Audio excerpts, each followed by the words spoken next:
Hey everybody, I want to apologize for being late and gay.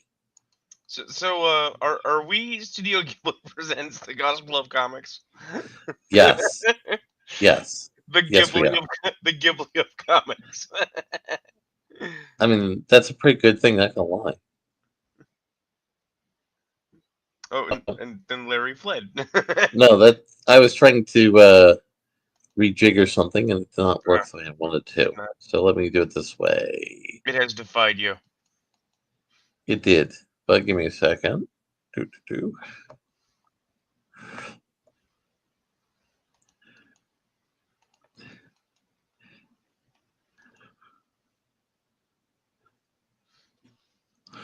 Although I will admit, Mr. Bean as Logan is also pretty peak. Yeah. Also, the Negaverse is around here. The Negaverse. Yeah, so it's a classic meme image that I had filtered to look like Sailor Moon. So the Ah, Negaverse. I see. So, what have you guys done with yourselves for 2 weeks without the show? I've been working. Been being an adult. And I also, mean, and this is gonna sound weird, but also not talking to you. Uh, well, I mean, I was busy for one of those weeks, and another one of those weeks I've been sick. right. Well, I didn't know that. That's unfortunate. But I was trying Yeah, not to get into side conversations so that I wouldn't burn through things we're gonna talk about on the show tonight. Because I there's know. so much dumb to talk about. So I want to talk about something good right now.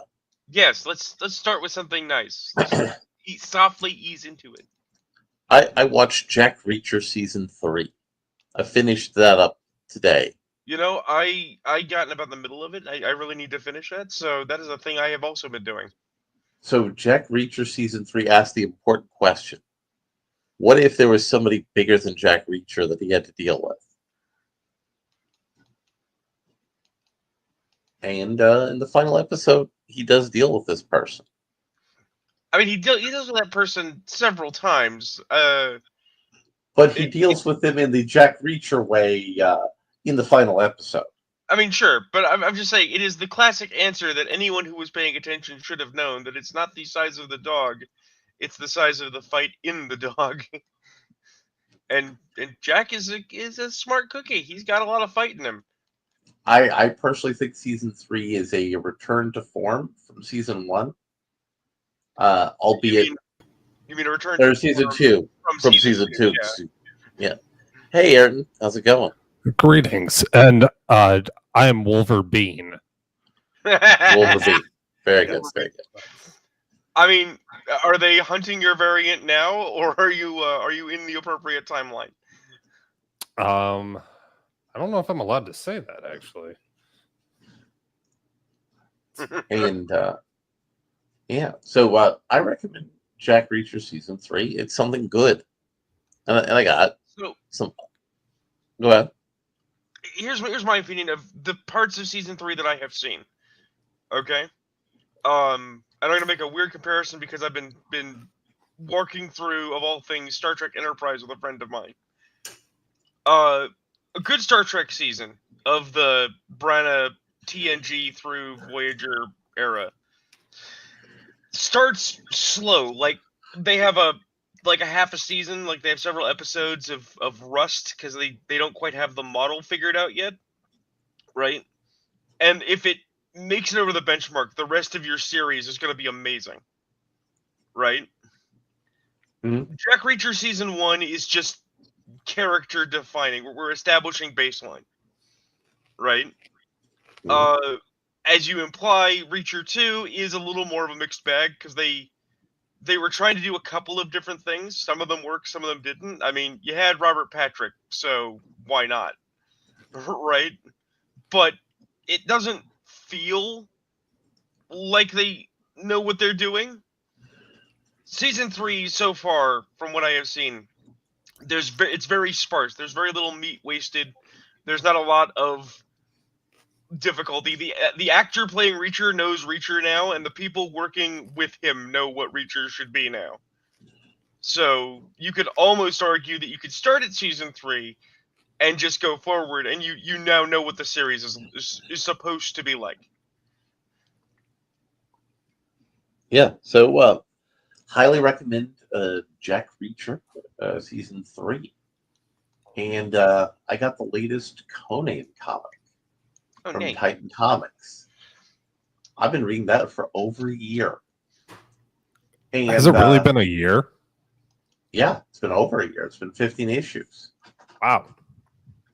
And that's not counting the annual. So I've read 16 issues of this new comic run of Conan.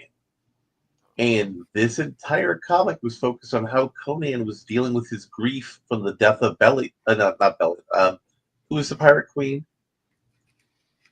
No, you are correct. It's Billet, because in the movie it's Valyria. So it's Belly the pirate queen. Yeah, it's Billet. So yeah.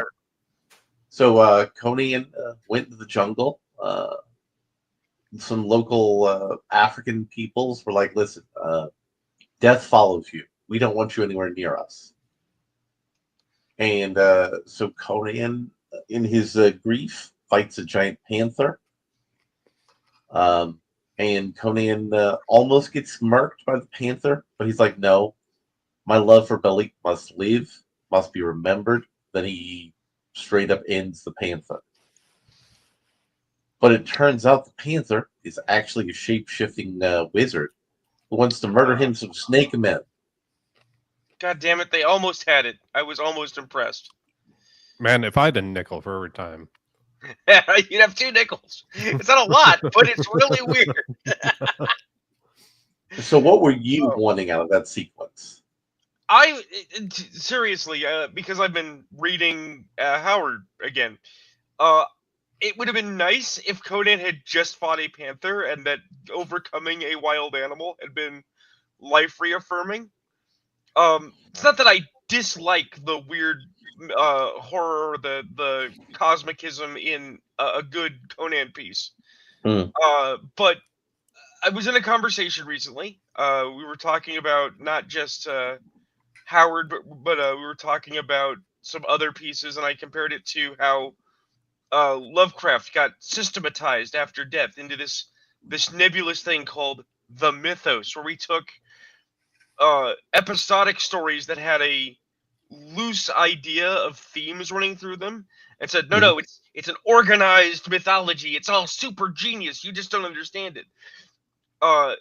In that sense, it's like not everything in Conan needs to tie into Kull and tie into the Thurian Age and tie into this vast sweeping narrative called the Hyborian Age. Sometimes Conan just go out in the wild and fucking fights a panther to feel like a man. It's a thing. I mean, but it's also a comic book rune. And so they want comic book audiences to have some classic comic book adventures murdering snake people.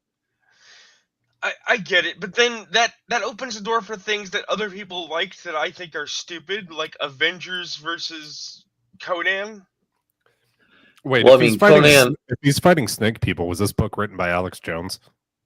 No, this predates Alex Jones' Embrace of the Snake People. Ah, okay. Yeah, Alex Jones is the latecomer to the snake comer, to the Snake Man conspiracy. It was a classic staple of Pulp Fiction. Snake people. Or Pulp Fact. I mean, it's extra funny because I over here in D&D nerddom, I love the Yuan-Ti, though I don't use them very often because I always remind people that the Yuan-Ti are just Cobra. And they're like, "What do you mean?" I'm like, "Watch Cobra the movie." Yep. The Yuan-Ti are from Cobra La, you fuck. I mean, I'm pretty sure they lifted the idea for Cobra La out of the Yuan-Ti. Oh, they absolutely did. And then it's extra funny because then you have DC ripping off Cobra, but with a K for their own villainous terrorist organization because DC has no fucking ideas. Which, unless you have something else, arguably brings us to... Oh, I do. I do have more. I got more. Because we'll get to that. We'll get to talking about DC having no ideas and people pointing it out.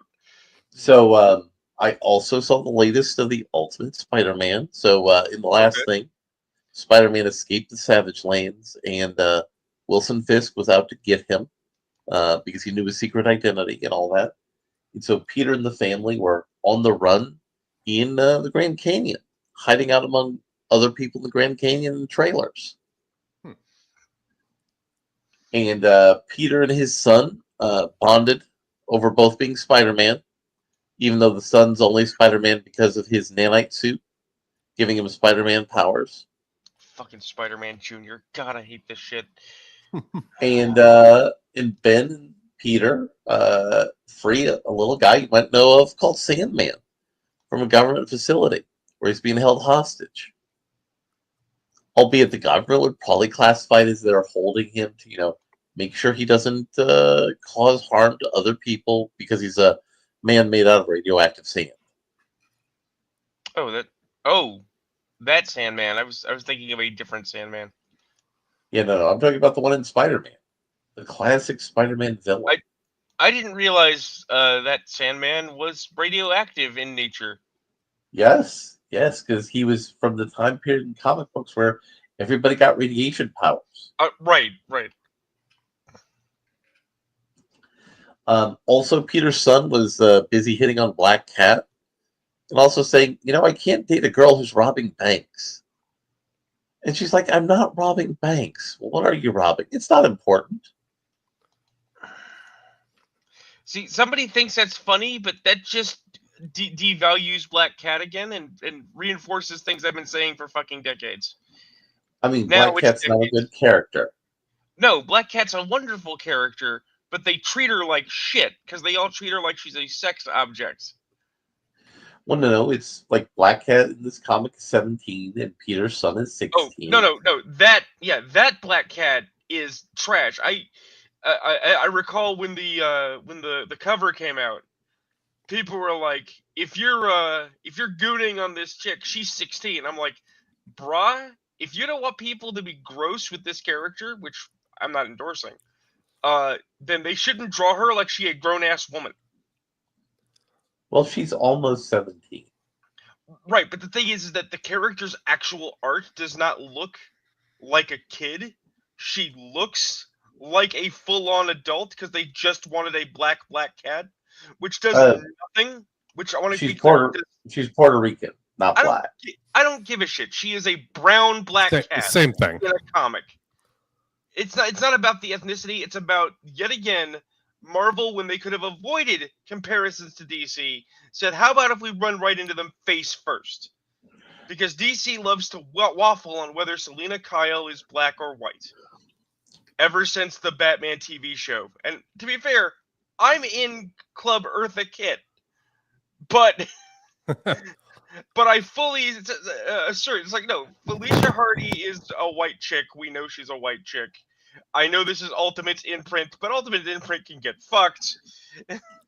Making random changes just for the sake of making changes is not good policy. And now we're going to cut up the good content with some trash. Oh, yeah. I watched the Snow White movie.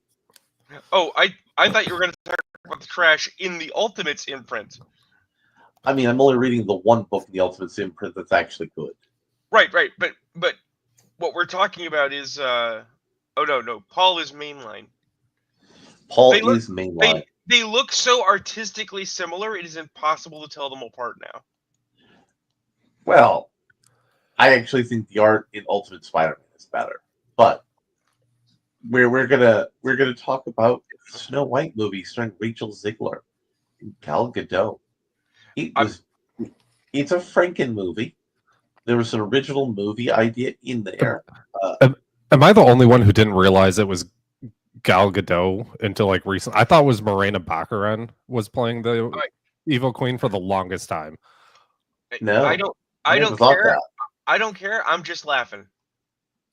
Well, I mean, the whole thing is there are people in the industry who are saying that Gal Gadot and Rachel Zegler had problems because Gal Gadot is Israeli, and Rachel Zegler supports the politics of murdering Israelis. I thought mean- she would have an issue because no one can understand what the fuck that bitch is saying. I mean, that's the that is the useful excuse they're going to use, and I mean they can use it. We all know what the actual answer is, though, because we have this thing called, memory, and we have Right. the ability to conceive of things outside of a specific uh, uh, Hmm? place and time. In the lead up to this movie, Hmm. they let Renee Zellweger run her mouth. No, Rachel No, Ziegler, no. not Renee Rachel Zellweger. Yeah, That's a different actress. but still, they let her run her mouth. They let her Mhm. say some stupid shit, and then when the movie turned out bad, and they needed someone to hold the hot potato, right? They Mhm. said, it's her fault because she said stupid shit. Well, they Right. also did reshoots after she said the stupid shit when they saw that the movie they made was stupid. Right? No, they So knew the- it was bad. They knew it was bad the entire time, but they still needed someone to take the fall because they Mhm. couldn't have Iger do an apology to her again. So, so the opening of the movie is all an exposition about how Snow White's mom and dad led a socialist monarchy. Well, what? You heard me. It's about how Can you get out the whiteboard and do the math for me on that one? I mean, it does require Scott Steiner math. It requires advanced Scott Steiner math. God, I am so tired of Scott Schneider math. So they talked about how the strength of our kingdom is how we share everything with our people and make sure that they have all of their needs met. And how young Snow White worked picking apples and making apple pies and giving them to the poor people to give them hope. See, I'm having flashbacks. I'd swear we talked about this 2 weeks ago. Well, the movie wasn't out 2 weeks ago, so. Right, but I'd swear someone was talking about how maybe I was watching Drinker or some shit. Did you have a fever dream? No, because it was talking about how Snow White saves the kingdom by a combination of happening to remember some guys' names and selling pies, because that is her defining character trait. Well, no. That's not exactly it, but that is a hunk of the old movie. And the queen is cruel and sends Snow White out because she wants to be kind to people, including an unemployed actor who steals food from the palace. They turned the prince into an unemployed actor. So you mean everyone that was in this movie?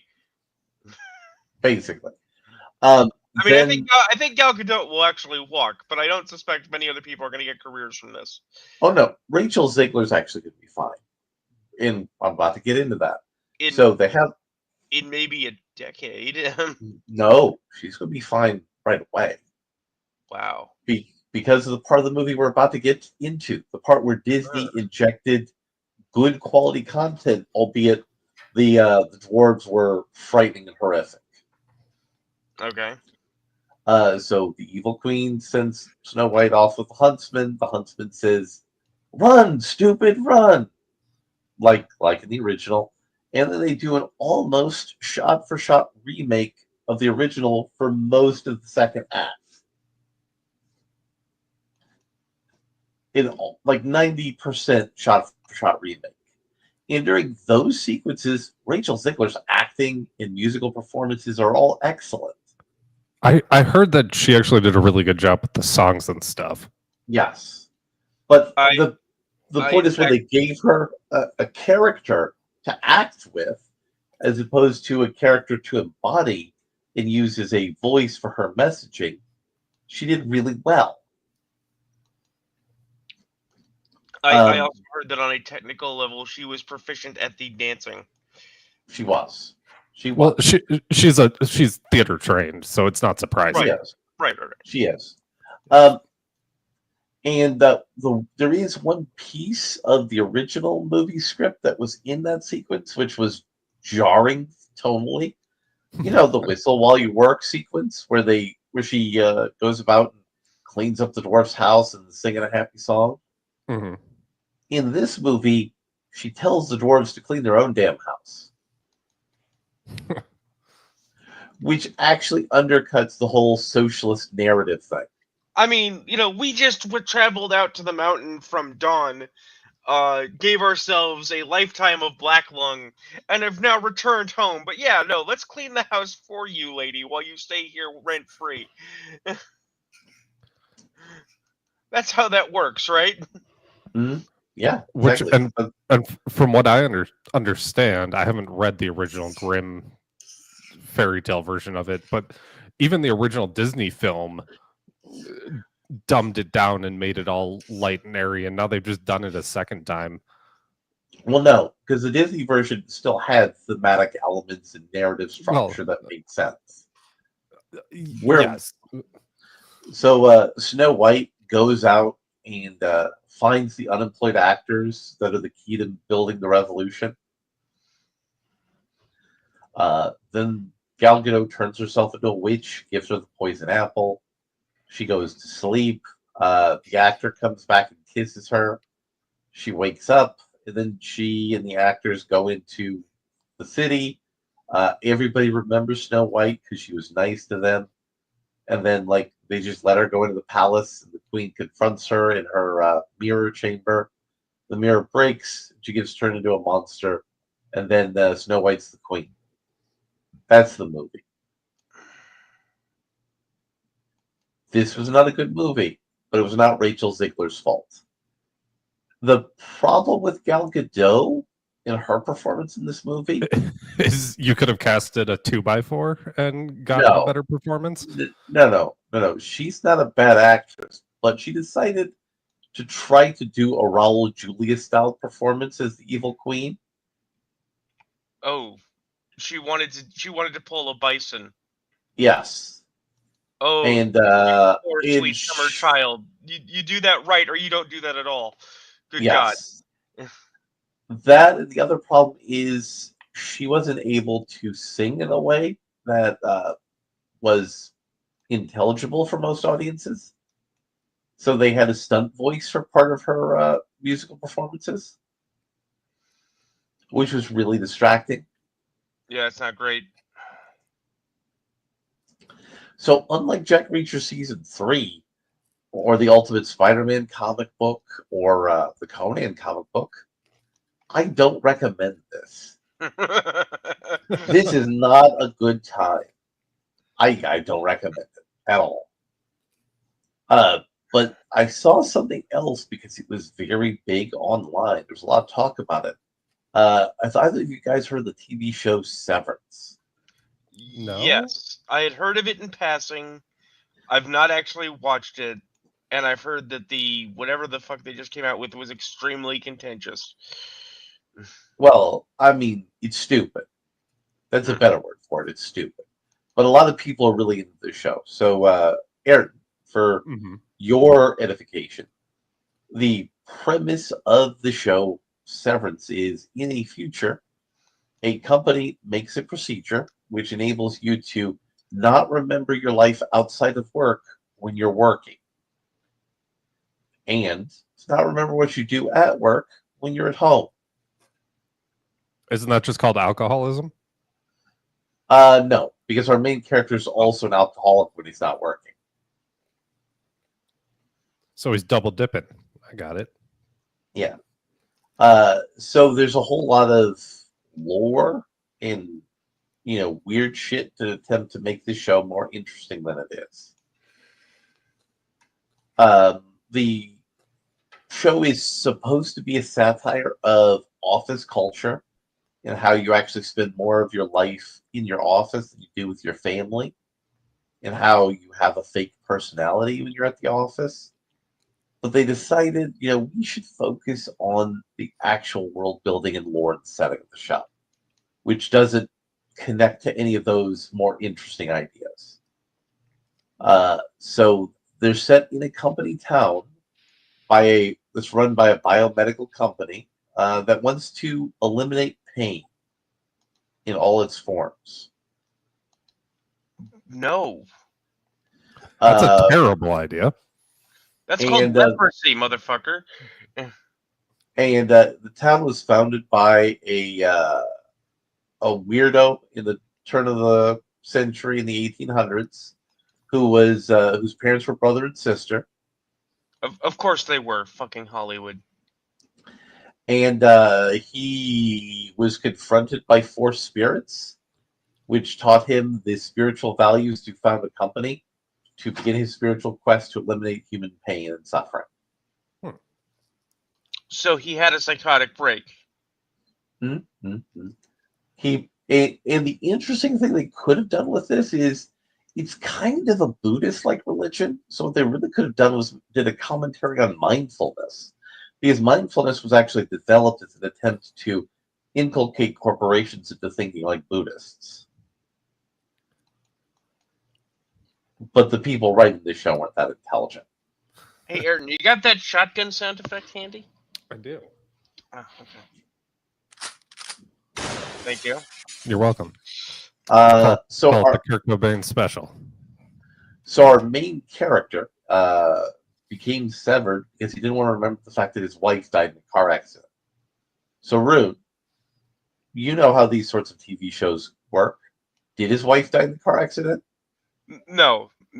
She was, if not killed by the corporation, it was all part of a plan. There was something else going on. It's that second one.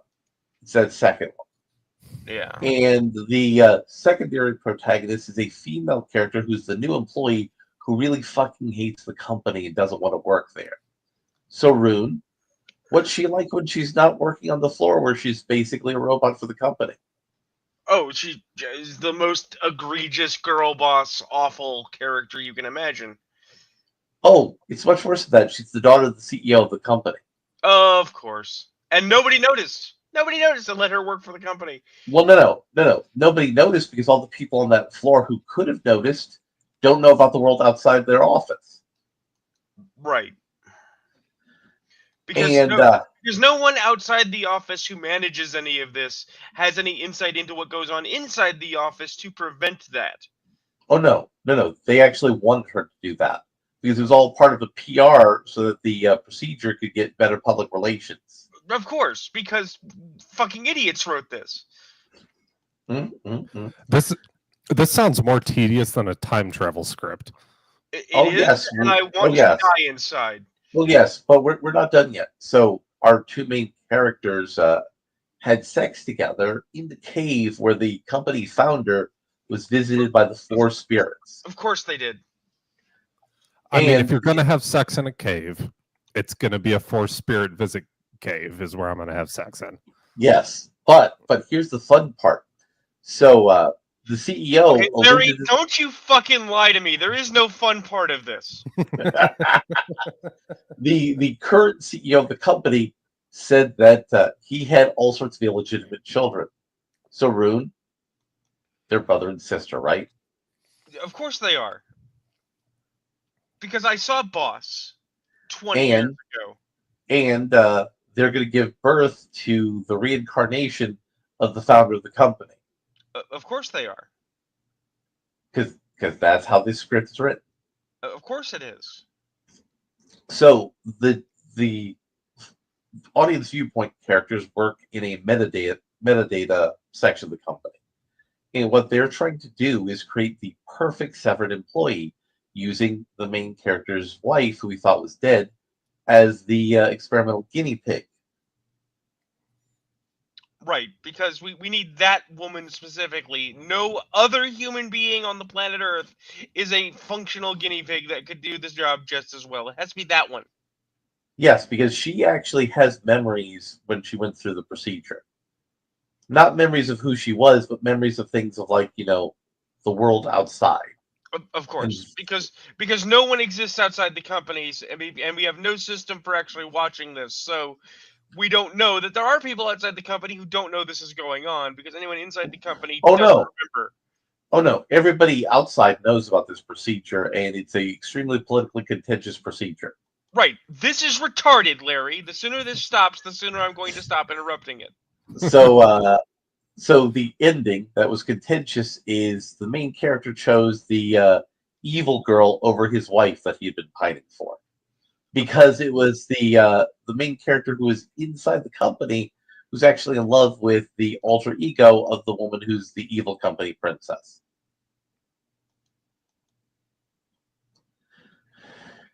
And it's like, wow, this show was exactly as tedious and stupid as I thought it was going to be. Oh no, I in fact suspected it was more tedious than I thought it was going to be. Well, maybe you haven't set your bar low enough. I mean, that's what they want. They want you to set your bar low enough that you'll accept the slop. The problem is that I have never believed in lowering my bar. And last, I just but want to not- point out this is worse than anything I've made you guys watch. In recent memory. But last but not least, I reviewed the latest Superman comic.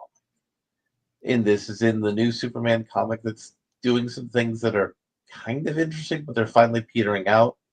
Like they had Lex Luthor give up LexCorp for a while. It's still under Superman's control, but Lex Luthor's people were decided, what if we use Superman as a logo to build weapons with?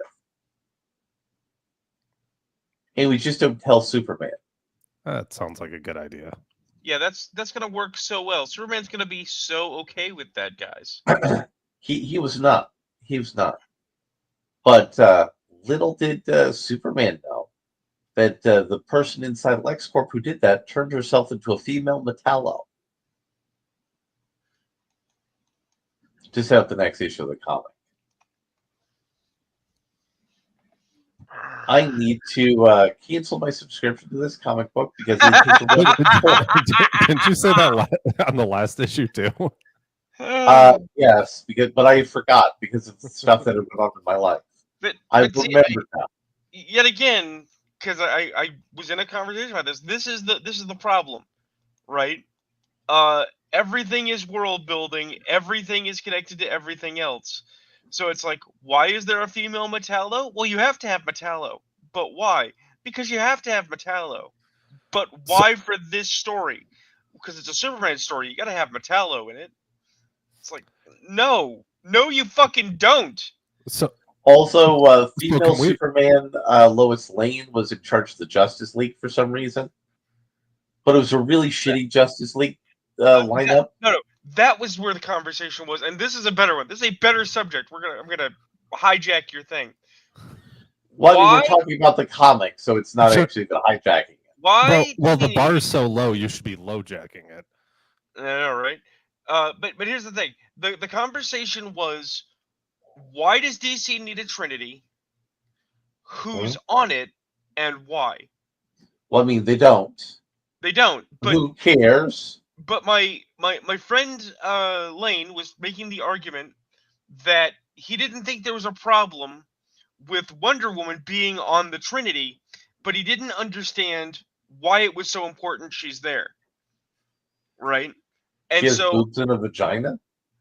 basically, yeah, but what I was laying out was the idea that first of all, DC doesn't know who's on it because sometimes they say that it's actually Barry. Right? And we can certainly make very intelligent summations why, but DC doesn't. Right?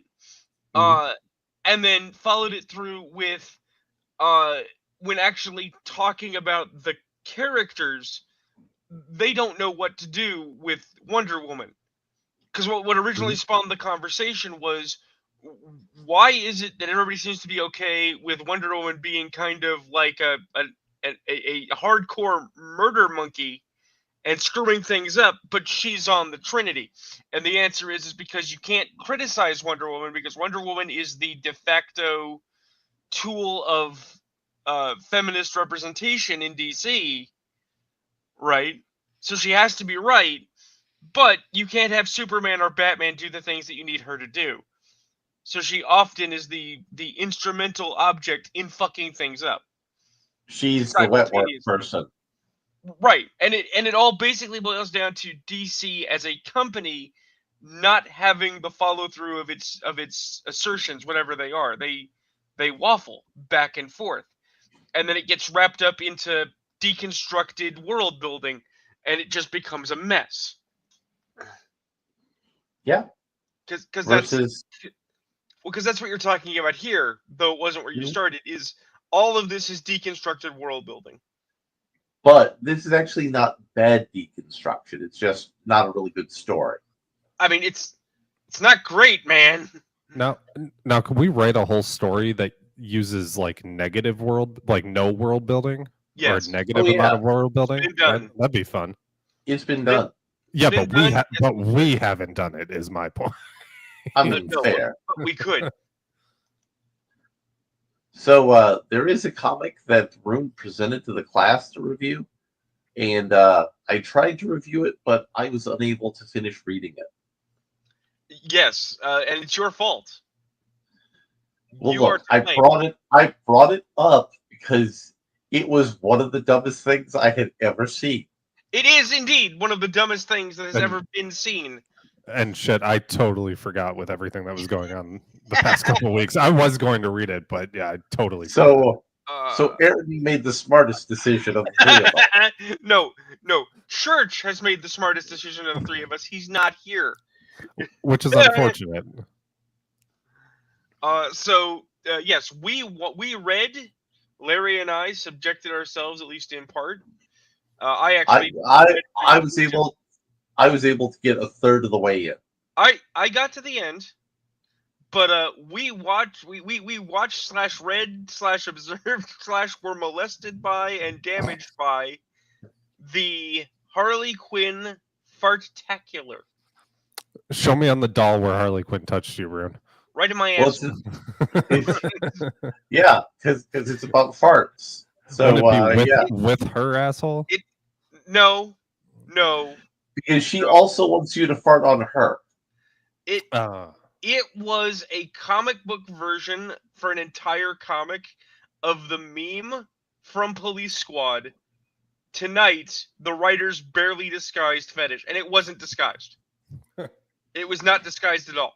Whoever In the fuck fact- wrote this is a fetishist.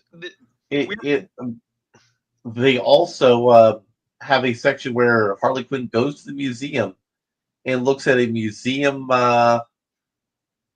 display of the history of farts in art. A great portion of the comic is literally her having a hallucination in which she talks to, I think, a hallucinatory version of Commissioner Gordon. to Yes. be fair, if there was a museum of farting, I would 100% go to that museum. But here's the thing. This will prove to people that I have read the comic. What I don't understand, what completely fucking confuses me, is the plot of this comic. In brief, there's not much plot to go on, so it's really easy.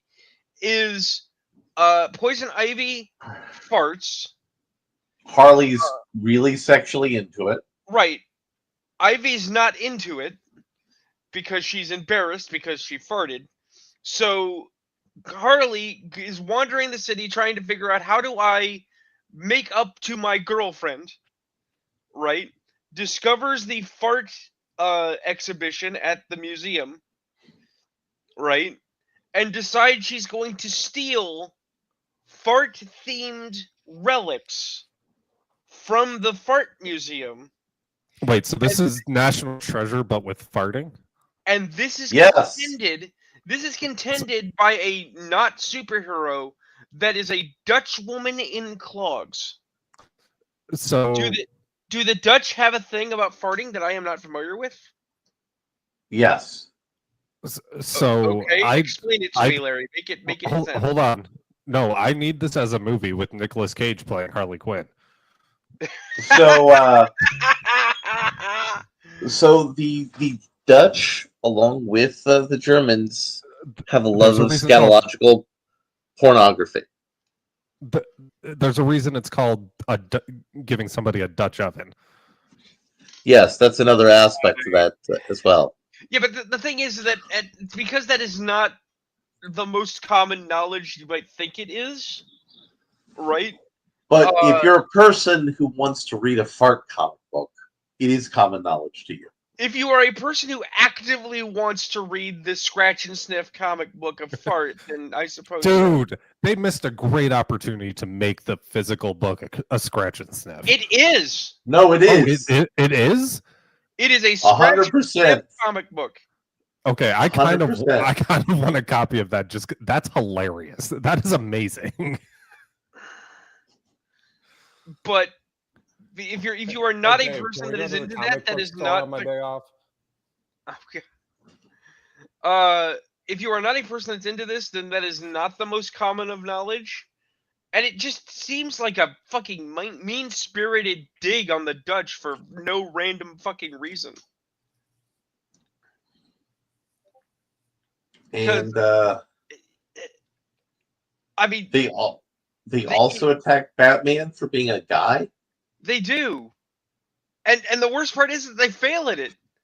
Because at one point they attack Batman for being a dude because he's going to, beat them up and arrest them. And Harley thinks it's because of their farting and their sexual promiscuity. And Batman literally says, I don't care what you do with your bodies as long as it's not against the law. Because that's fucking Batman. That's it.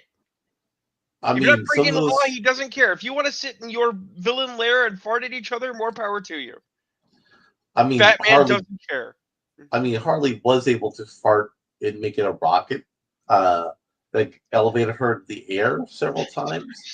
So I'm pretty sure something was a crime there. No, the whole comic is a crime because remember, the other plot points are not only do they summon Zatanna because they think that she has a fart curse because the relic she stole had a curse on it that makes you fart, right? And it turns out she's just lactose intolerant and an idiot. Spoilers for a comic you're not gonna fucking read. But they also drag Plastic Man of all people through the fucking mud, as in order to control her farts, fucking Harley Quinn has to wear him like rubber pants so that she can float by weaponizing her fart gas. This is fucking awful. Look, how do you know Eel isn't into that? I'm sorry. Oh, you mean the Plastic Man? I don't Yeah. know. Plastic Man's not into that. Plastic Man might be into that. Plastic Man is wacky, but you know what? That's a one-panel joke in a Plastic Man book. That is not a multi-panel issue-long fart joke in a Harley Quinn comic. I mean, that's fair. That is fair. That sounds really terrible. It really is. But somehow, Marvel Comics decided we could do something stupider. Marvel Comics said, "Hold my beer." So Ayrton, you're aware that there's a new Venom comic book out, right? Did Ayrton go canoodle with his girlfriend? No, we can hear him back there. He's doing something. All right, then the people in the audience who may not know, there's a new Venom book with a mystery of who the new Venom is, which I didn't care about. Then everybody said, "Oh, they're totally gonna make it be Paul," and everybody's like, "Going, no, we don't want it to be Paul because we fucking hate Paul. Paul fucking sucks." So, I am gonna shock the world, Larry. Hmm? I am gonna say two good things about this book. Hmm? First and foremost, if Marvel had not burned its credibility with many other bait and switches, the bait and switch of Paul being Venom and then not being Venom is actually excellent. Like, that is an amazing twist. Good on them. Because everybody wanted it to be Paul. Not because Paul sucks, but because we could hate a villainous Venom arc that's Paul. We like Eddie, right? We like Eddie's kid. We like some of the other people that have been Venom. But if you said, here's a Venom you can unambiguously hate, we'd go with it. We'd do Paul Venom. So then you have the other half. And you think that I'm going to shit talk it, and we are absolutely going to shit talk it. Because But, this is the third time they've done it. right. But I'm actually going to speak well of it in one regard. Let us put on our retardation hats for a moment. We're going to be faking gay. If Okay. you assumed that Marvel had a through line from One More Day, and that they did not actually just despise their audience, and that this was not just a giant middle finger to them, which it absolutely is. Okay? Because they're mad that the audience isn't Right. interested in Jackpot. The idea that the love of Mary Jane is the venom in Peter Parker's veins, made manifest by Mary Jane literally becoming Venom, is That could almost be interesting. that is almost actual good writing. Somebody stops doing coke off the back of a prostitute just long enough to write something intelligent. Now, Rune, that's not fair. Marvel Comics writers can't afford prostitutes. They can't afford coke anymore. but the thing is that near miss. Okay, it's literally the difference between a home run and an entire everyone is out. It is a massive misfire. Mhm. Right? Because you have to do the legwork. You have to build up to that reveal. They've fumbled the ball so many times. It doesn't matter how close this shot was to brilliant. You can't save it. It's only insulting. Also, Peter's going to be getting a new symbiote in a new symbiote event. Again. Yes. Oh, by the way, do you know when they last made Mary Jane Venom? I do not. A year ago in a miniseries. Of course, because people have their memories of Goldfish, so why not revisit things that we revisited?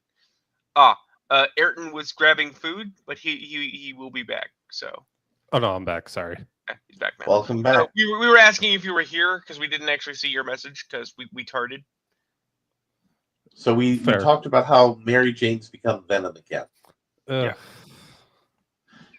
And how that's why I left, is I didn't want to talk about this one. Well, it was a bait and switch because they implied it was going to be Paul, and then went, "No, it's not." We're so clever. Woo. And you missed me saying that it is actually almost clever. It was almost successful. Unfortunately, it's not.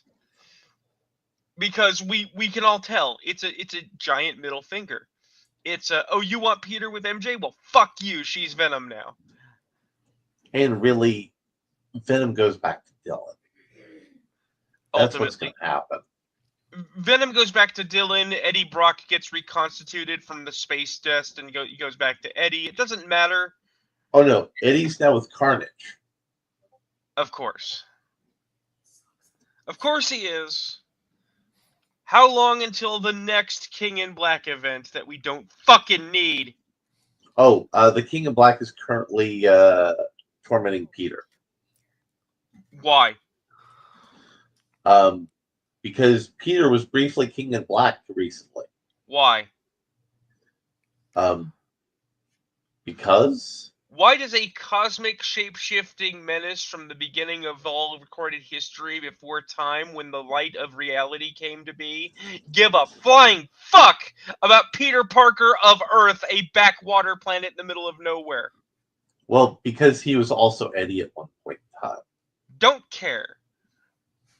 See, I actually was trolling the internet, and I came across a video for, not even a full video, just a short.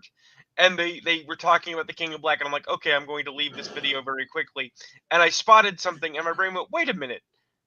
You know, the King of Black has the spider sign on his chest. Because we need to, identify that he's symbiote related. Because many of the symbiotes have the spider sign on their chest now. Mm-hmm. Except, wait a minute, the only reason Venom has the spider sign is because Venom is a distaff of Spider-Man. Mm-hmm.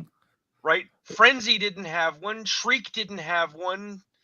All the other Life Foundation symbiotes didn't have one. The fact of the matter is that no symbiote that isn't fucking Venom or some version of Spider-Man should have the spider symbol, but Null has it because he's the King in Black, and he's the new cosmic spider villain. We don't need cosmic spider villains. Spider-Man is a street level hero. You dumb fucks. Oh, but Venom is an alien. Fuck you. Hold up. Don't forget, Spider-Man gets his powers from the Spider Totem. You know what? I could live with the Spider Totem. And that's also supernatural on the street works. And also, the Spider Totem is connected to the Spider-Verse. Fuck the Spider-Verse. The Spider-Verse is a cancer. The Spider-Verse is awful. Those movies are bad, and if you like them, you're bad for liking them. Well, no, we're talking about the Spider-Verse comics that predated the movie. But the Spider-Verse comics made the pathway for the Spider-Verse movies. They have solidified the idea that not only does nothing matter, because multiverse, but now every single character in the Marvel universe implicitly has their own character-specific multiverse. Yes. Right? But that was done with Jonathan Hickman and Reed Richards. I know. And Hickman should be hitting the nuts with a sledgehammer. Which led to Secret Wars. Yeah, which I don't care for. I don't care if Church likes it. You know what else Hickman gave us? Hickman gave us a terrible fucking run on fucking Hawkeye and Kate Bishop. And I have a friend in Belgium who loves that shit. And he's allowed to be wrong. It's still trash. The first like few issues of that wasn't too bad. It got really bad when Kate went off on her own. That's when it got really bad. Rune, you don't need to go to Kate Bishop. There's so many worse things, like Plant Terrorist X-Men. I know. Plant Terrorist X-Men are an abomination. Apparently Hickman does a lot of garbage and gets paid for it and lauded for it. And he's never going away. And Marvel Comics management doesn't want to decanonize the Krakoa era. Well, no, that's why they had Xavier leave Earth. Xavier's retired now. I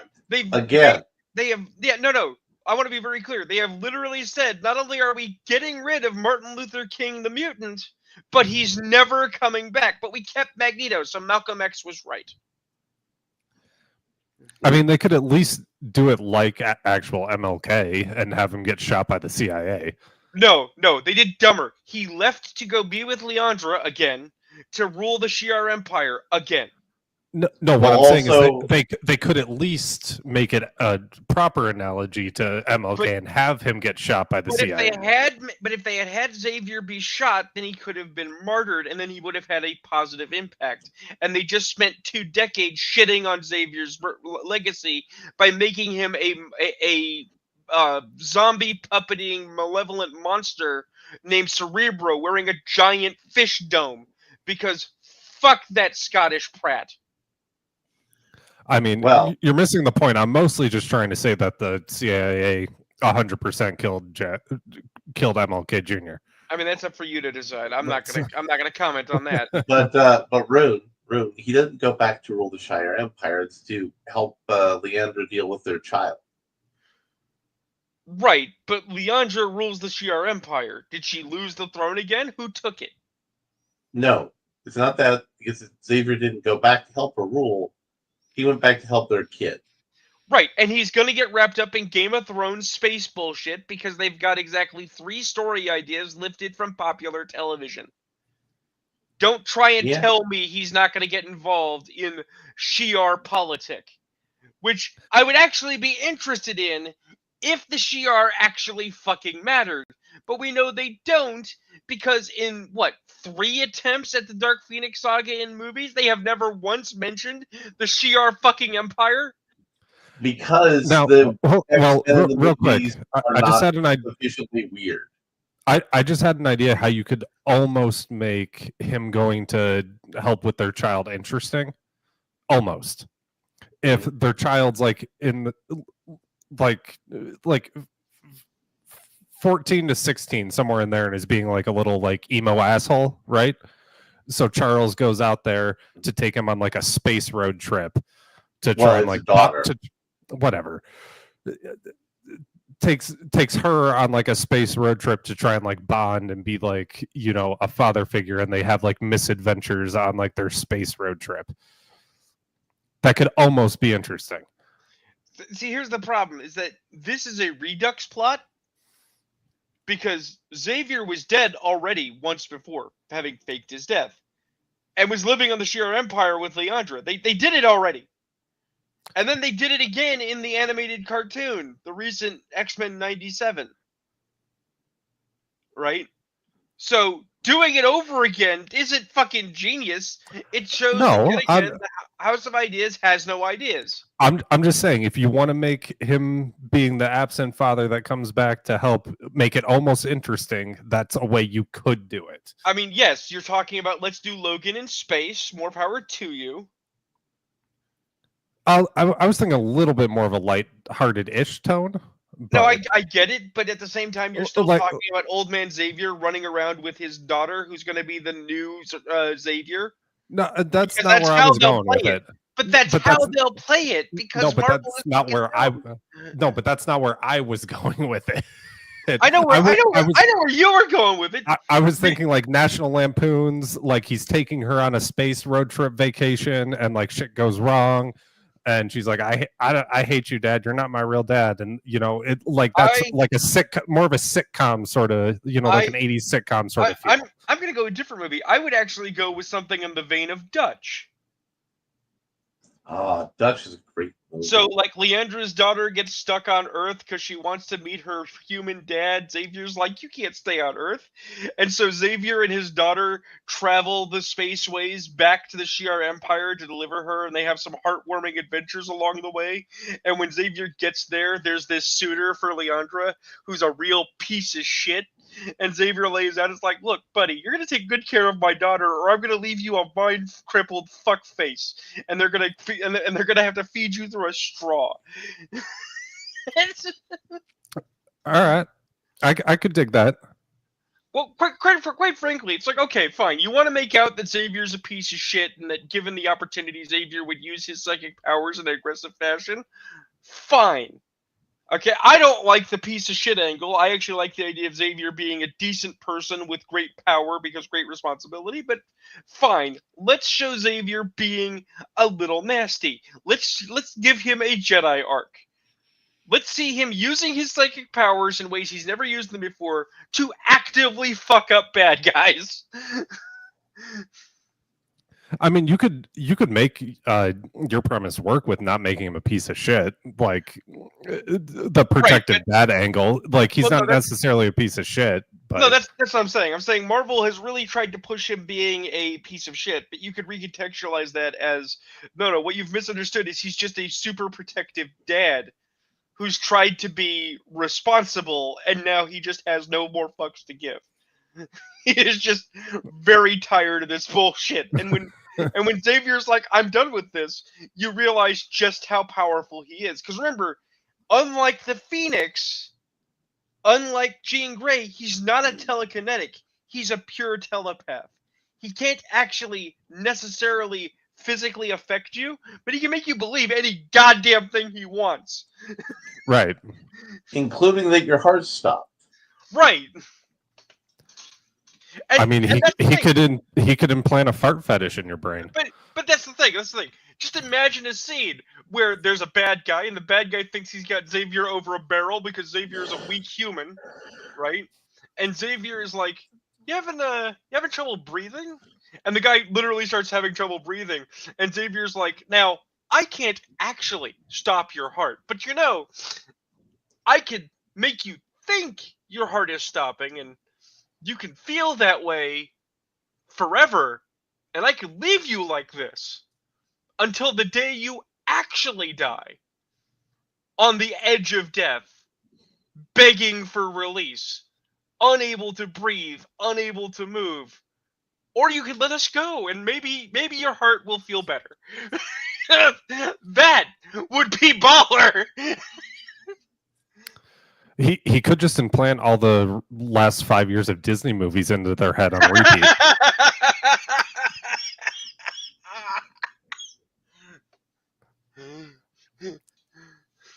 It's So like it's like, my name is Charles Xavier, and I'm going to give you the Star Wars experience. Let's begin with Episode 1. You get to hear about trade negotiations for the next 30 years Right. of your life. Right, and it's like, when does it stop? It's like, oh no, when we reach Episode 9, it just starts over again. No, that So- would be horrifying if he implanted just all of like George Lucas's daydreaming and random ass bullshit ideas just into somebody's head raw, like Right. unfiltered and edited. Ooh. No, matter of point. I can actually imagine that. You get rid of Xavier, fine, but you want to reintroduce Xavier. Reintroduce Xavier as someone else's hallucination, and it's like, what are you doing here? You're dead. You're gone. What's like? Oh no, I left a little piece of myself here. I'm basically your Jiminy Cricket, and you can never get rid of me. he could be Harvey. But- That'd be actually interesting. So they did Well- did that in a Wolverine one-off series, Oh, shit. Wolverine the End, where it's like 150 or 200 years in the future, Oh, and Oh! Xavier's in his head as his conscience and keeps coming out and like trying to get him to do Oh. the right thing. wait a minute. I got this. This is brilliant. We take that premise, but you don't put it in Wolverine because that's silly. Wolverine's a okay dude. You put it in Magnus. Remember, the last time Magnus and Xavier crossed psyches, right? Xavier took Magnus's evil into himself, and that made Onslaught. And that was not terrible, but it wasn't a good thing, right? So you say that when Xavier did that, he left a little bit of the good man that Xavier had been before 20, 30 years of character assassination in Magnus. And it has taken this long for that manifestation of a conscience to appear. And so now when Magneto is like, yes, Cyclops, let me advise you how to be a supremacist shit. Literally, there's the voice of Xavier in the back of his head going, no, you know that's not true. You know that's a lie. You know that's bad. And the only reason that Magneto is pulling back on his extremist bullshit is because if he doesn't, literally the ghost of Charles Xavier will never give him peace. Because it doesn't sleep, it doesn't eat, it doesn't go to the bathroom. He will literally stand there while Magneto is Magnetoing and be like, you're full of shit. You're a liar. That's a equivocation. You know that you're full of shit. And it's like, why won't you leave me alone? It's like, because you make me stay here. Because you won't stop. And so Magneto has to actually go on a hero arc and be a decent fucking human being for once. But he does it in like he's still like evil, but he has to do it in like a roundabout sort of It's- sideways manner. It's like that TV show. There's the guy that gets out of prison, wins the lottery, and decides to turn around and give it back to people by making up to all people he wronged while he was being a criminal piece of shit. Do you know that show? No. I do. God, I can't remember the name of it. It's My Name is Earl. It's My Name is Earl. Right. It's you do. My name is Earl, but it's Magneto on a psychic road trip with Charles Xavier because it's like. Or Okay. Or what if you do that with Deadpool? See, I have my friend in Belgium who used to be my friend in Germany, but he moved for work. Is a big fan of Deadpool and Cable. Sent me a bunch of Deadpool and Cable books, had me read them. Thought that I would get into it. I'm not.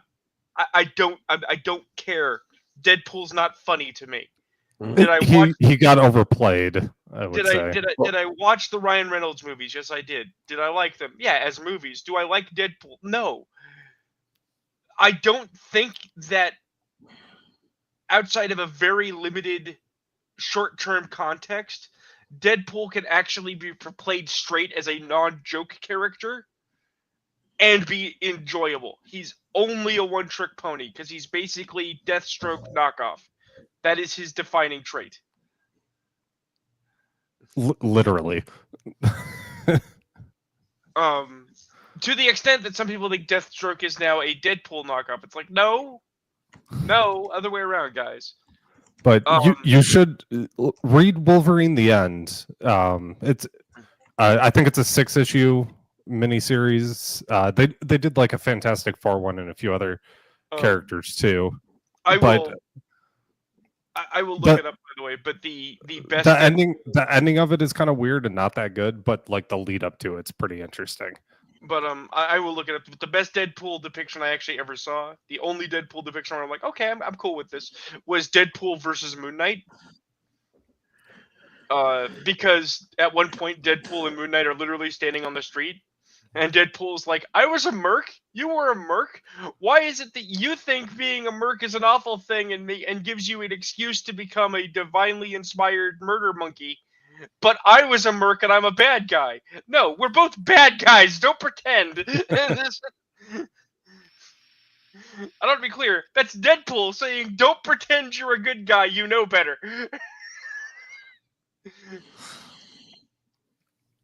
So, Rune, what did you have in your pipeline that you wanted to smoke for today? I mean, since we have wandered wildly into crazy, I wanted to shit talk Scott Snyder. Oddly enough, I mean, what completely valid reason do you want to shit talk Scott Snyder? I'm gonna read not the whole fucking laundry list of posts, but I'm gonna read the first two posts here of a Twitter spasm that Scott Snyder had. Got a lot of questions about absolute Batman's design, so I'll do a quick thread. We started with a core concept, a Bruce who has very little of what his adversaries have a lot. They're a system. He's a monkey wrench. His size. He really just appeared to me like that. This big bulldozer of a guy. When we dug further, we realized, me and Nick, that it made sense because he doesn't have the intimidation of money. And this is something that I don't think gets talked about with a lot of Batmans. Batman shows up and he's awesome. You know, the minute you see him, you don't want to mess with him because the costume's great. All of it's great. But there's also the money woven through him. For example, his car is intimidating because nobody can have anything like, nobody but him can have anything like that. Scott, buddy, if you think the money is what makes Batman intimidating, I invite you to go to the bad part of town wearing your money and see what the hobos think. You fucking crack smoker. He can come out here and I'll take him downtown. Yeah. Yeah, I know. I mean, Right? He can ride bitch on my bike. You know, I'll drop him off on a corner. the reason Batman is intimidating to criminals is he's a bat, which is a representation of, like, nightmares and monsters. Here's the thing. Because I want to talk about his previous thesis, actually, the part that gets missed because we see the money stupidity. I'm not saying you couldn't have a huge Batman. I'm open to a huge Batman. Okay. I mean, the guy who plays Jack Reacher wants to be a huge Batman. Sure, but here's the thing: huge Batman doesn't work on a couple of levels, and that's because the fundamental thesis of heroism, right, is a hero overcoming great odds, right? So, yes, you and I, we watch Jack Reacher. We like watching Jack Reacher fuck guys up. But Jack Reacher even though he's a smart combatant, he is a blunt implement. He's gonna wreck 90% of the guys he encounters, right? You want to talk about what heroism looks like? Jackie Chan movies. Now, Jackie Chan, the human being, kind of an asshole. But Jackie Chan, the character in a movie, he's a little guy. And at the start of a fight, he is almost always shown either in a position of weakness or a literal position below the villain.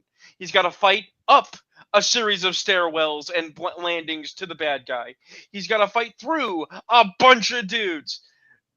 Bruce Wayne might be a human perfection specimen, but he is only roughly 6 foot tall, 180 pounds, and looks like a guy in a Halloween costume, right? his antagonists are almost always bigger than him, almost always more muscular than him, or they have guns, the thing he doesn't want to use, right? Or they're part of transnational criminal syndicates. Right. They find ways to make Batman, who has infinite money, infinite prep, infinite technology, and a multitude of skills, appear to be on the back foot because they understand that if he's not challenged and there's no risk of failure, there's no heroism.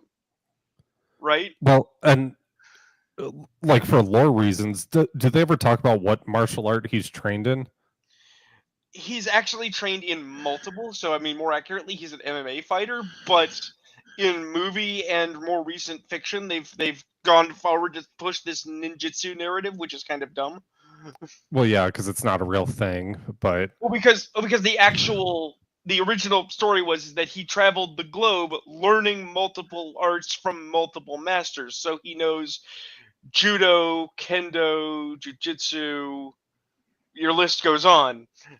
He learned all of them. He knows all the martial arts.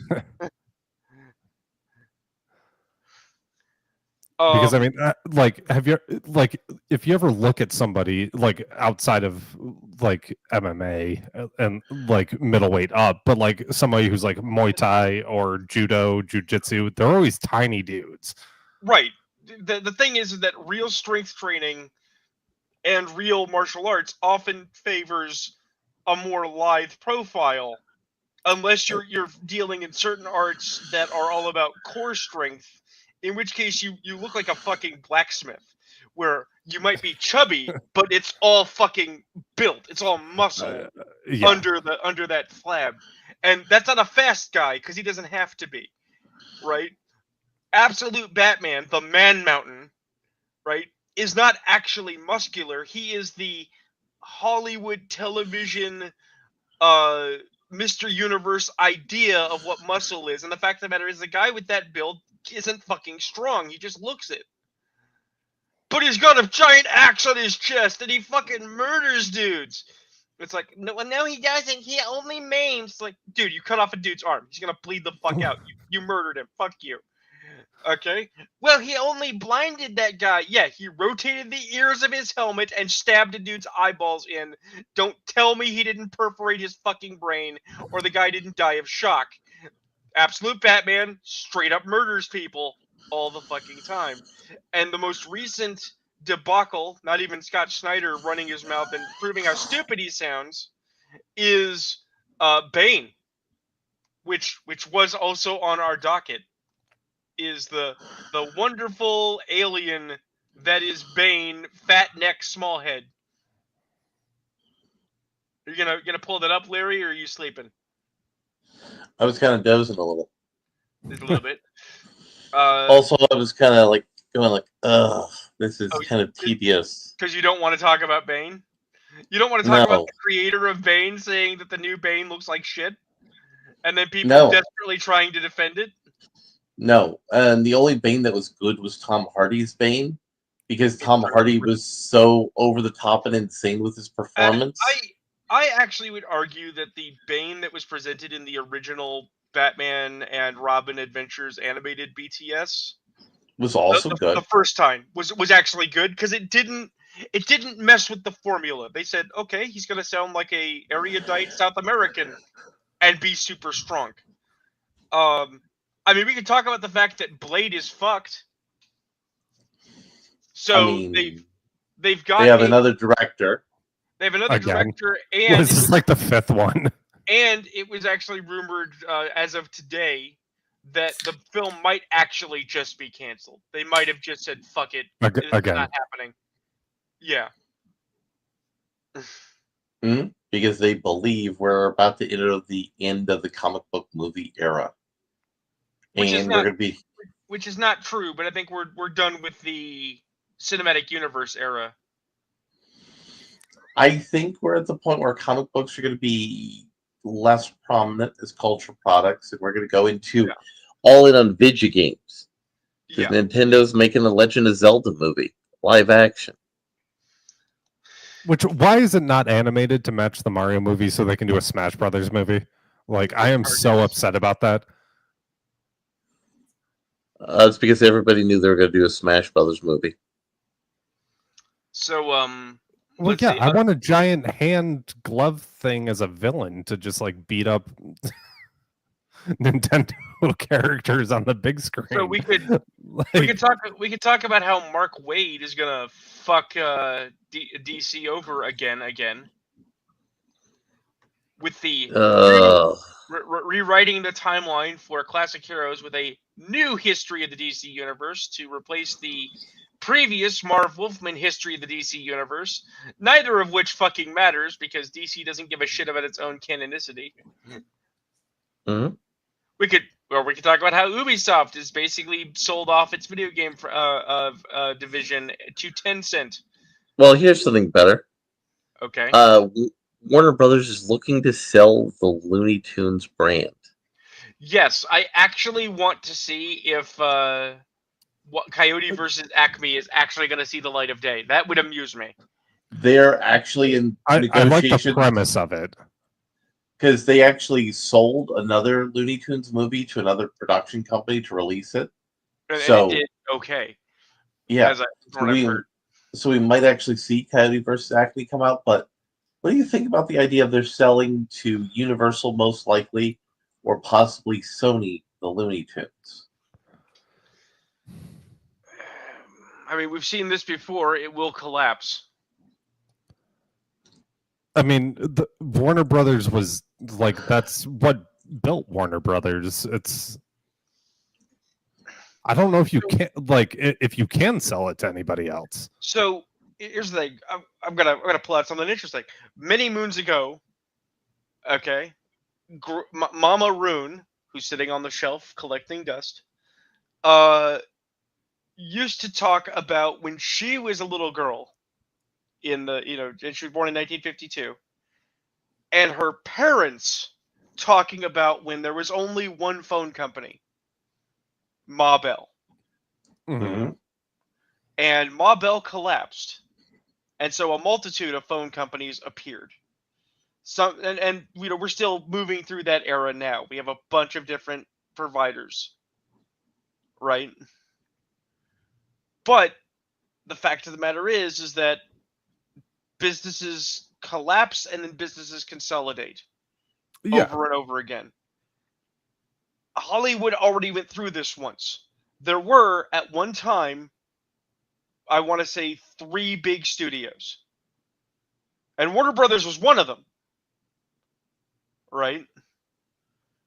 And then in the 70s, the old studio system collapsed and a bunch of new creators, so with names we know, like Lucas and Spielberg and Howard and the guy that did Apocalypse Now, and Kubrick all came out and made their bones, right?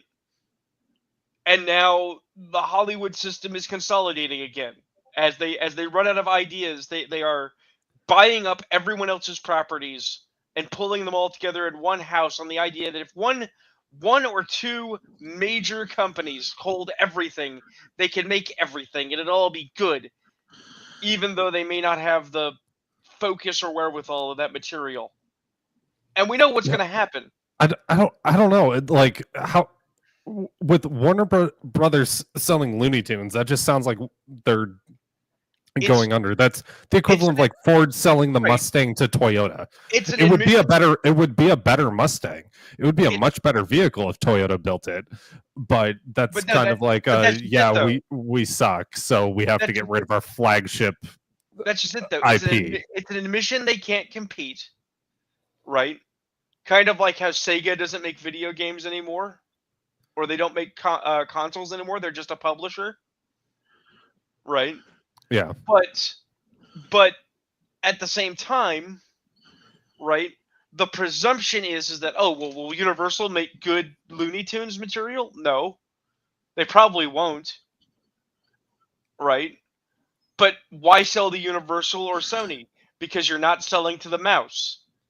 It's going to be the mouse and whichever one company survives to fight the mouse. And the fact, quite frankly, if the guys over at Clownfish are to be believed, I did not watch the video, but I saw it. The Mouse is in a bad way because they just got hit by the FCC for an investigation. Not that I suspect the FCC has the teeth to do anything about it, but they're investigating. Look, Disney is very interested in getting rid of DEI programs now. I can't imagine why.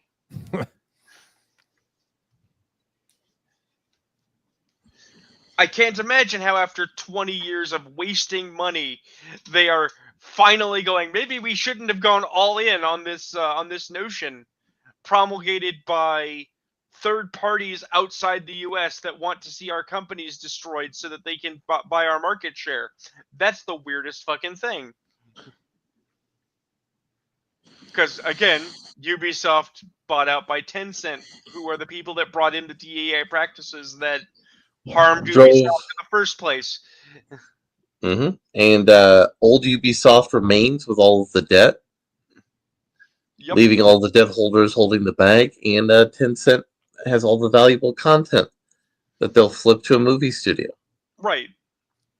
Including Assassin's Creed Shadows, which some people are desperately trying to say is honestly a hit, when it's like, even if it makes back its production and sales, it's going to be a flash in the pan because people will buy it, play it a week, and then go back to playing Black Flag. I'm just checking. No. What did you think about BattleTech Gothic, Rune? What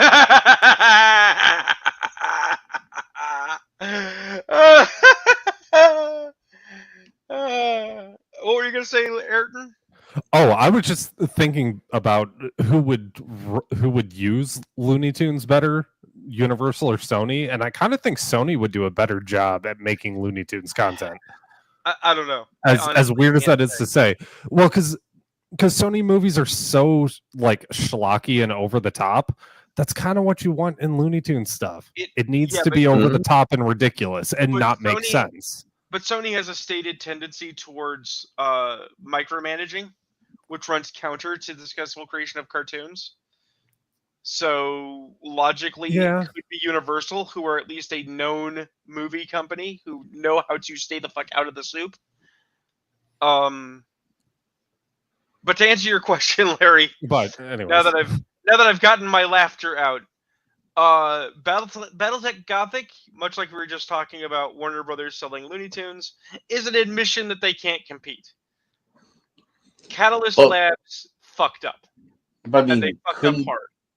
Couldn't they have actually, focused on the interesting parts of BattleTech and sold that? Nope, that would have involved admitting they were wrong and reorganizing. What did they retcon BattleTech into before they decided to go into the well of multiverses? It's not that they retconned anything; it's that they tried to make it for modern audiences, and then they very publicly, very loudly defamed one of the former artists and creators of the setting. The problem is that guy's alive. Don Pardo was existent to say fuck you and the horse you rode in on. And so Catalyst Labs, who has just pissed off its own fan base, was trying to sell bits of plastic to continue selling their game line, and people weren't buying. So their solution was, what if we riff the guys that are stealing our market share, Games Workshop, and we make BattleTech, but it's grimdark, which could actually almost work, except I learned something interesting that I find utterly hilarious. So you see, in BattleTech, the idea is that modern businesses and companies we even have today, right? Like the engine in many a battle mech is a Ford, right? Through the military-industrial complex, built super machines of war, the battle mech, right? And because they are machines, you could traffic them using interstellar travel, and you can go make war on for other planets. BattleTech Gothic is the laziest rewrite because it's the exact same setting with the exact same origins, but somehow the battle mechs are living beings. They're alive. And people have already asked the question, how the fuck do you feed it? With Because- science. But it's Mhm. not science because it's BattleTech Gothic. So it's all Alchemy, retro-futurist- whatever. I mean, yeah, no, that's just it. They'd have to come up with some kind of fucking magi science to make it work because it doesn't actually work. Even in actual 40K, where they have their own knockoffs of battle mechs called Titans, right?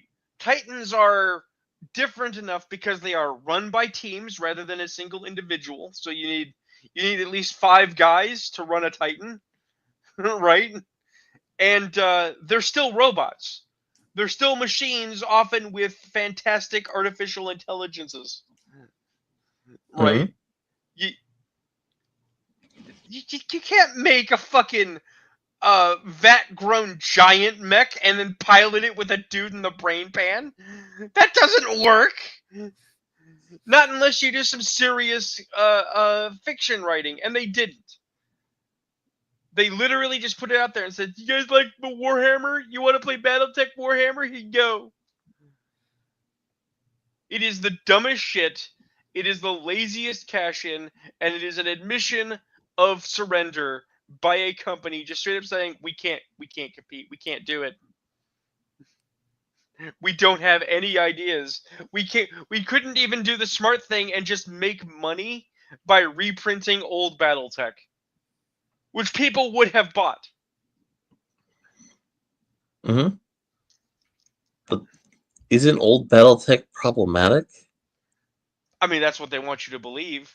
Very much like WotC when they reprint old D&D. They had to, because WotC put a warning in the front to remind you how problematic and wrong this game is, because it says bad things about people that we didn't know were bad 20 years ago, and it's like, it never said anything bad about these people. You're liars.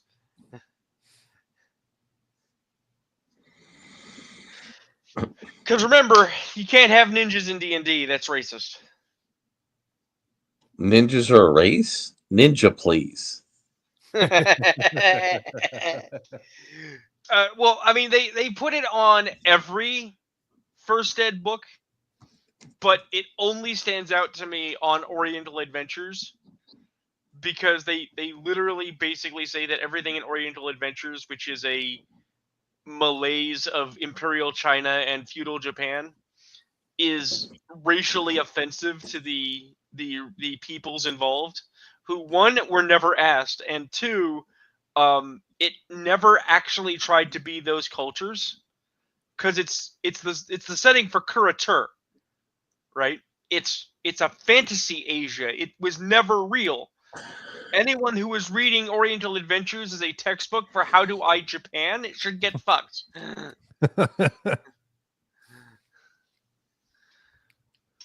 And it's because of things like this that we'll never get what I want in gaming, because I'm some kind of weirdo.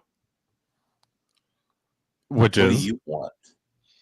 All right, so you look at the gaming environment. What do we get?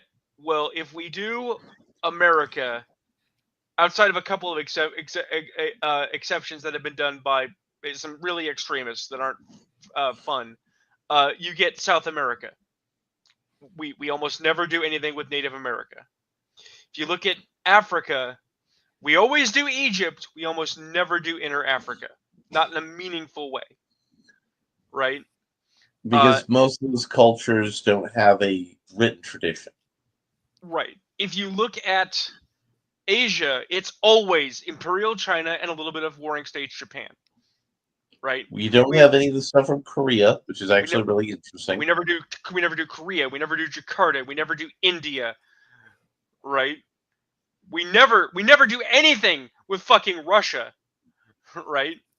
Never do anything with fucking Mongolia. Which that would be interesting, like Siberians and Mongolians and stuff like that. Right. And occasionally we'll touch on East Europe, but only as a place where people shouldn't go. Right? I mean, which is fair. I don't buy into the idea of the primacy of West Europe as the default fantasy setting, but I will say that it is the easy fantasy setting to get into because it's everywhere and everyone has a shared language about it. if you really wanted to shake shit up creatively, right? Go do a role playing game in some of the places we haven't done yet. Yeah, I mean, Eastern Europe has some weird ass mythology and stuff like that, and folklore you could totally springboard off of. Well, see, here's the thing: we actually know it works. We have a living video game example of it working. Because The Witcher, while it absolutely riffs on some other people's work, is also heavily inspired by and influenced by Polish mythology, which is East Europe. People love The Witcher. Great. You want more Eastern Europe stuff. Everybody knows Baba Yaga. Everybody knows about witches and weird critters and goblins in the forest and shit. Solid. Done. Go there. But we actively ignore so many cultures and interesting areas. You want to not be racist? Here's an idea. Don't be fucking racist. It's easy. So I want to talk about one of the interesting things that happened when I was at my convention. Oh, neat. I did something that was a new role-playing game experience for me. I played Texas Hold'em Poker in character, Ah, I've done that before. I lose badly. Interesting. and I had to figure out how to bet as my character. So, would you like to understand the parameters, right? I mean, I actually do know how Texas Hold'em is played. I've been teaching myself. Well, no. But Well, no, I mean the I mean, parameters of the role play. yeah, what I'm curious about is how exactly do you include things like magical cheating while playing the actual game where you can't cheat? We didn't do that. There was a brief discussion, a couple of hands. I did card count, and I made the standard Las Vegas gambler argument that card counting is actually not cheating. Yeah, if you do it in your Card head. because card counting is a skill. It is. And it's not So that the- hard, to be honest.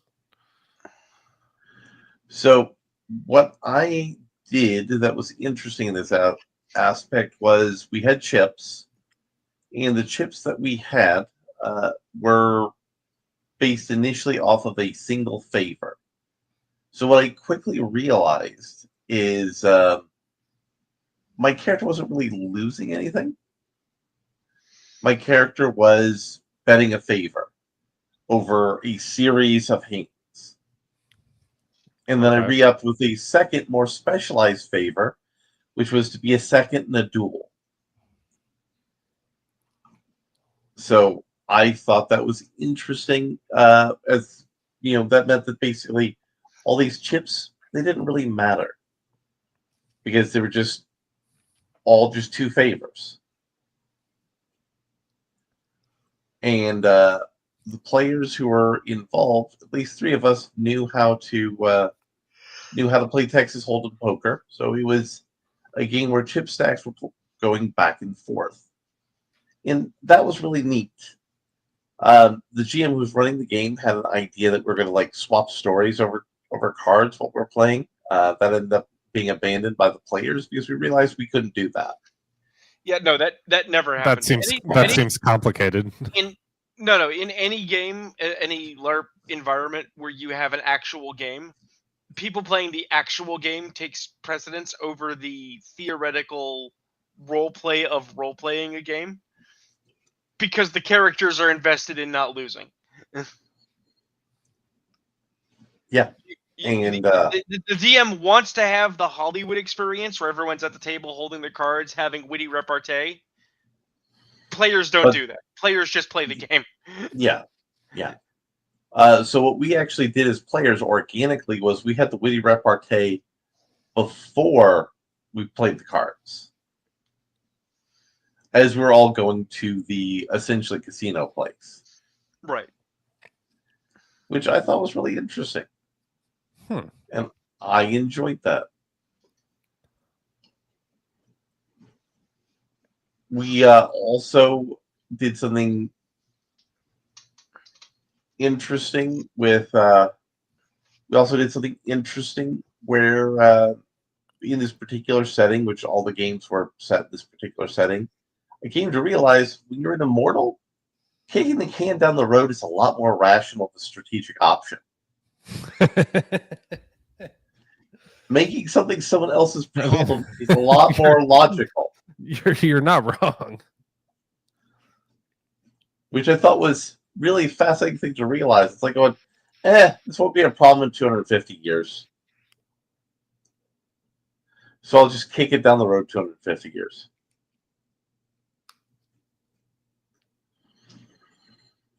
I mean, that is the crux of why my friend Josh, you remember Josh, did not like Amber when I described it to him.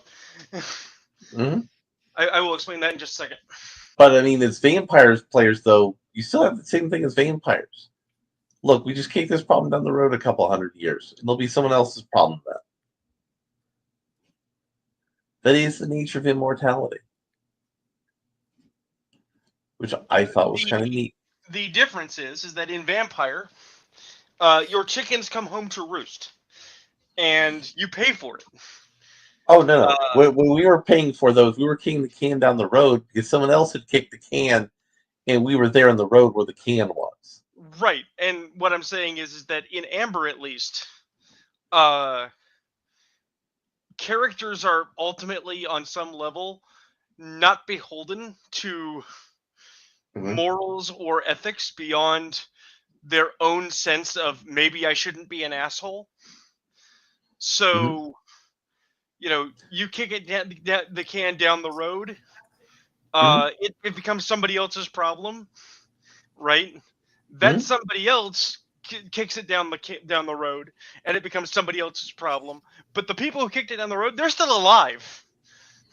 Yes. They're still here, which means you look at them and go, "Guys, why'd you kick this down the road?" And it's like, well, it seemed like an answer at the time, right? And it's like, okay, but don't you feel responsible? It's like, no. I kicked it down, right? And the thing is that at that point, those people should be castigated for their lack of foresight. They're all-powerful beings who should know better. But the problem is, if you keep solving problems, the system just keeps giving you more problems. That is one interpretation. The other interpretation is that there will never not be problems, so you should probably solve them in a controlled format. And kicking them down if you said, I'm not kicking down the curb, I'm prioritizing immediate issues over long-term ones, that at least sounds like you're responsible. Yes. And something else neat we did at the convention is one of the players was busy taking care of her husband from cancer-related issues. So we let that player zoom into the convention. I thought that was neat. That is neat. Yeah. So he was a character with cancer? No. Her husband was having cancer, so she couldn't come to convention because she had to help her husband with. So she was digitally projected. Yeah, I've done that before. Yeah. That is always neat. Yeah. And I was in one game where one of the players said to the kid, who was the GM's son, there's over 100 years of experience with this setting in this room. And the kid didn't understand the ethos of the setting. Like, well, we find a place where there's clothes. And the guy's going, you're stealing these people's clothes? No, they didn't exist until we found the clothes here. Now, is this the same convention that we met up at a few years ago? Yes. Yeah, okay. Same one.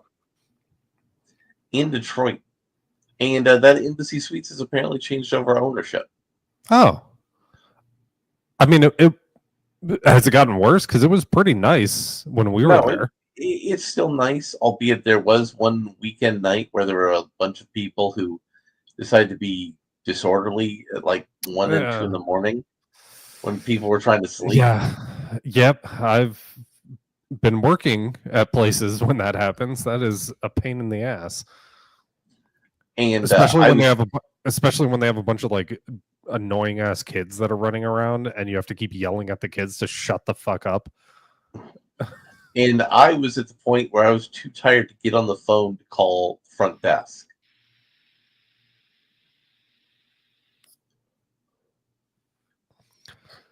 That's fair.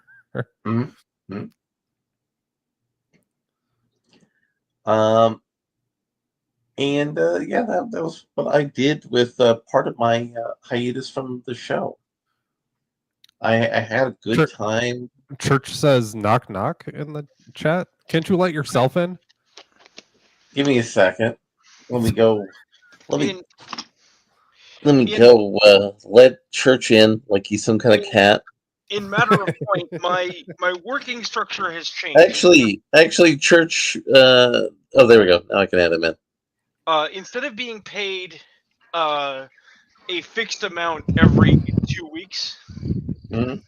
I am now being paid 10 cents a word for word count, with an expectation of about 2,000 words a day. Damn. And Ooh, Yeah, 2,000 words a day is hard. it is. That's only but $20, isn't it? no, wait. I'm sorry. It's 2,000 words a week, which is still better. But I'm aiming for 2,000 a day I was because gonna say 2,000 words at 10 cents a word is what, $20? no, it's more than that, but it's still not great. It's The 200. the Is thing it? is that Mm-hmm. the thing Move- is move Okay, the yeah, you're decimal. right. I moved the wrong decimal. the I was reason I thinking 2 mention cents it. a word. The reason I mention it 1 cent a though word. is if I can keep up the output, not only will I get to keep my house and continue to be around, but I'm actually thinking I might be able to make inroads on my my debts and so on. And then who knows? Maybe next time the con comes around, I'll actually be able to go. Hell yeah. Yeah. I And mean, then- I might put the money together to go to the convention that's in a former poor people asylum in Washington State. Or no, it's in Portland, excuse me. Well, the irony in that situation is that then I would be playing a crazy man, and you'd have to put up with me. And I'm also much closer to Portland now than I used to be. So Yeah. Well, as you may or may not recall, Larry and I have played Amber, and I have a character that has become my stock character. Larry and I talk about his progression, and it's both fun and kind of sad because he's gonna lose his mind. Yeah.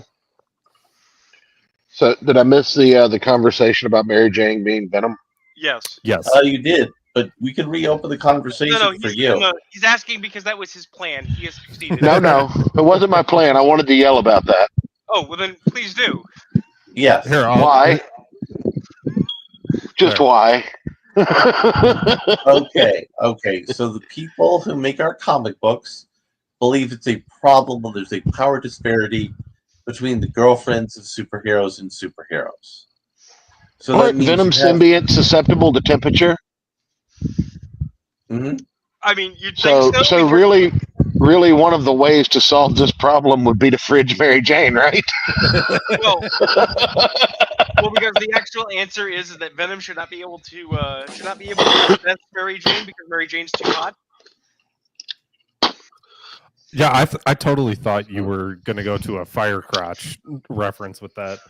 Nope. I'm back at fridging. I'm back. I'm back at the extreme end of the spectrum. Also, I think that's where we also, need to be. Also, I'd like to take this moment to remind ourselves and everyone else, I fucking hate Anita Sarkeesian. She's still Is she around. responsible for this? She is responsible for the popularization, if not the creation, of the term "fridging the wife." Oh No, that was Gail also. Simone. That was Gail Simone. Right, but Wrong but bitch. Anita has greater reach. She moved it around after Gail Simone invented it. So, moving to a more positive topic. I'm not. Rune, you're probably familiar. I don't know if the rest of you are, but there's a Moving game to a on. different cancer. There's a game on Steam. I think you're probably familiar with, called Repo. I have heard people playing it. I have not played it. We should play it. It's a lot of fun. I mean, You I've play still, a I've you play still a got, repossession. Go ahead. I'm just saying, I've still got fucking Talisman in because we're gonna play that one day. One day, but you can take that out for now because Repo is like Among Us kind of fun. and sessional, and it doesn't take, yeah. So think about this: you play as a group of repossession droids that look like kind of Among Us figurines. Isn't that And Sentinel that you is can- where you come from? Well, you break into haunted houses and you loot expensive things while being chased by monsters and blind men with shotguns. So we have Lethal Company at home. So an average Saturday night in your town. Basically. Yeah. But it's a lot of fun. It's there's spatial audio in game, so monsters can hear you if you're talking or making too much noise. You plenty of like hide features, and there's like just a bunch of shit. It's a great game to play in groups. I've been playing it with a coworker in his Discord for the past couple of days. Hell yeah.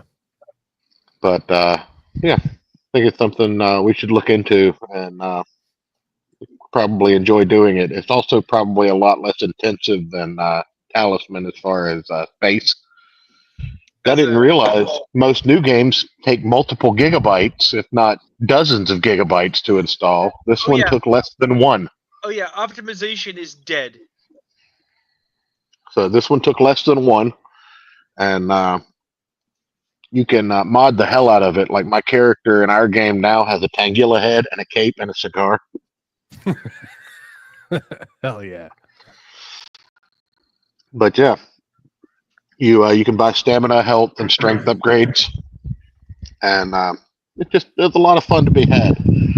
Like I said, it gives me old school Among Us vibes, but instead of somebody being the imposter, you work together. If somebody dies, you have to retrieve their head so that you can revive them before you exit the facility. Like you have to go on the search for your fallen comrades. If everybody dies, you get to do like a mini game battle royale, and the last man standing in that battle royale is the king of the losers. I mean, if we're going to talk about cool games we have played, how since you found it and I told you about it, how are you enjoying Word Outro? I enjoyed it. It's entirely too easy to cheat at, though. You mean because you can look up words? Yes. I don't, but I know what you mean. Yeah, it's entire because you'll be standing there and you'll be like, I know words, and I can get through most of these, but there's too many Z's and V's in the Scrabble, and I'm gonna see what I can find.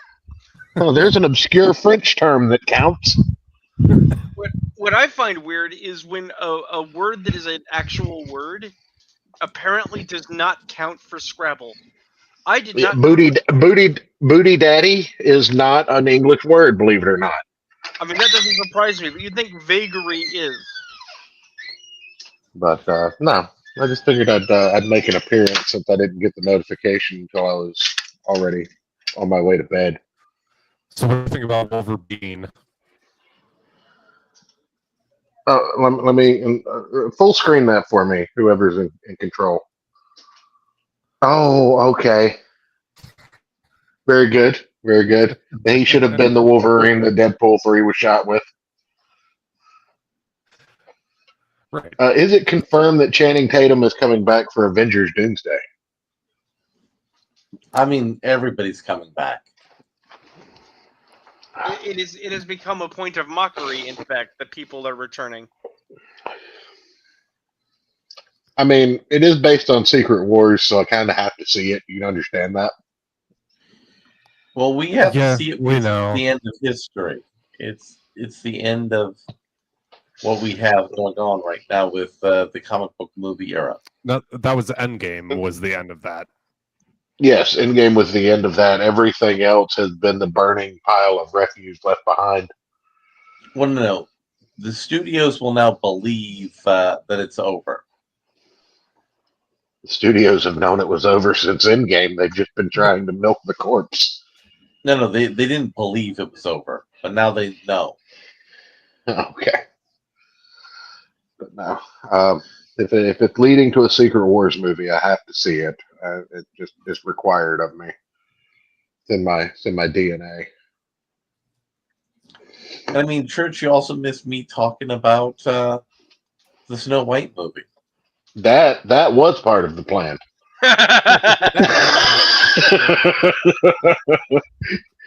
Which is I've Yeah. had a real bad week, Larry. I came back off of a vacation and everything was on fire at work, and I didn't know if I could avoid the razor blade listening to you talk about that movie.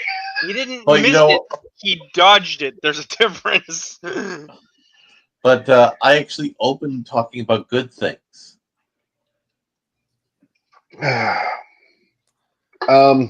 Did you guys know that Dennis from Always Sunny in Philadelphia has a new show? Who? No. Yeah, the sociopath from Always Sunny in Philadelphia. The same character which apparently commit. The one who the joke is, he's a sociopath. Ah. Dennis. So if my computer decides to work, which it might, let's see. We were talking about Magneto and like different story arcs we could do with him. Mm-hmm.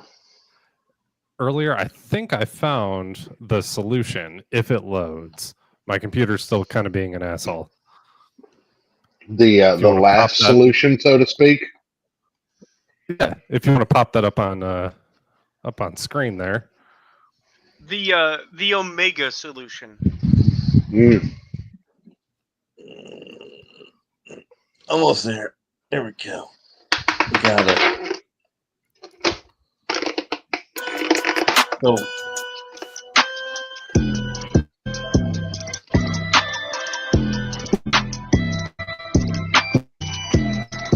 That helmet definitely protects his mind from probes. Yeah. Doesn't protect his asshole from probes in prison, unfortunately.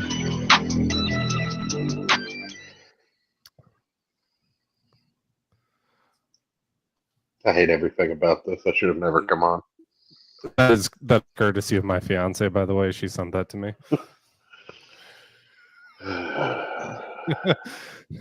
She has headphones on. You can say something to her, Church, if you want. I think I just did. I went.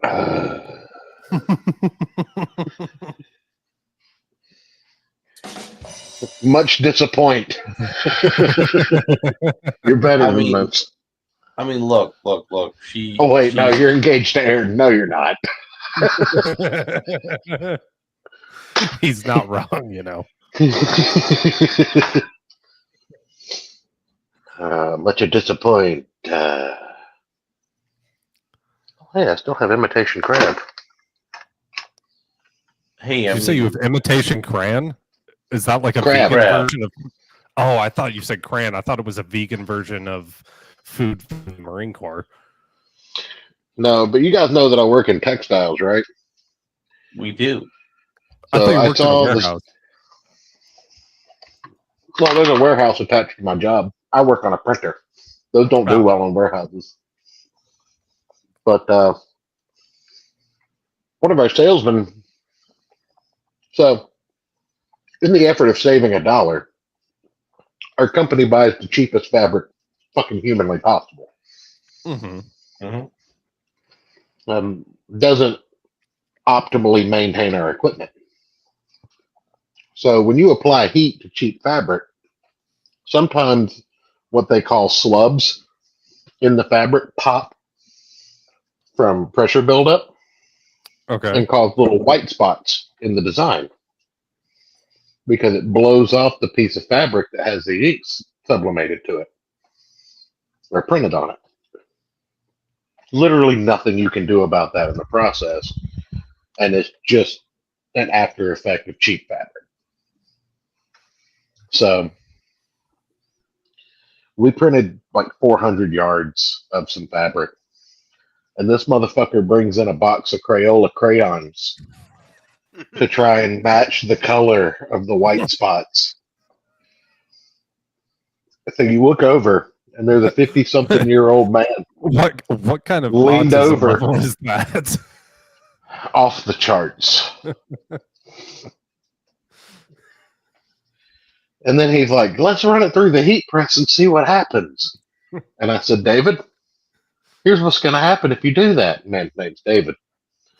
But David, here's what's going to happen if you do that. You're going to run that shit through our heat press, and the wax is going to leave little spots on the drum. It's going to fuck up our drum. And then the guys who are already getting paid overtime to do nothing are going to have to stay over and scrape wax off without scratching the drum to further fuck up the press. It was a fun day. I mean, to be fair, I would probably ask you something like that. What would happen if we did X to Y machine? So Yes, see, but here's the difference between you and this man, Ayrton. You haven't been in the industry for 30 years, and you have no common sense. Also, Ayrton has a propensity for asking something in a entirely hypothetical fashion, like, "Hey, what if we did a stupid thing? Would that be cool? That might be cool." Not actually proposing it as a course of action. Oh, you don't know that. By the way, if any of my stupid ideas, if they were feasible and you guys were down for it, I would 100% do them. Don't think it's entirely hypothetical. Since I already know you're getting married in a T-shirt printed with a tuxedo on it, No, on the back of it. No, hold on. We found really cute like button up Hawaiian type shirt and matching sundress on Amazon. Okay. That we're gonna wear to the courthouse. Okay. All right. Well, that just blows my idea. I thought it was going to. I just knew in my heart it was going to be a T-shirt tuxedo. But I was going to say, if that were the case, on the back you need to have printed, "I feel violated," and then in small text underneath, "Do it again." Okay, we might have to change our plans for the courthouse wedding. I like that idea better.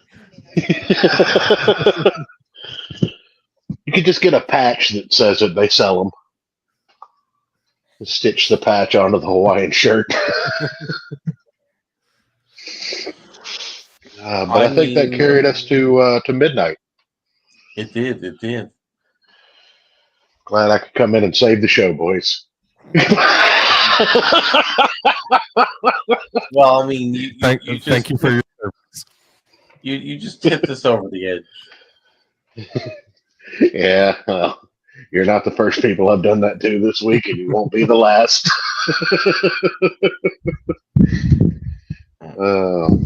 But no, seriously, I didn't even see the notification until it was way too late. I was like, "Ah, fuck." Then I got out of bed and I was like, "I'll jump in for a minute. At least make an effort." Yeah. Well, say goodnight, everybody, Ayrton. Good night, everybody. Good night, everybody, Ayrton.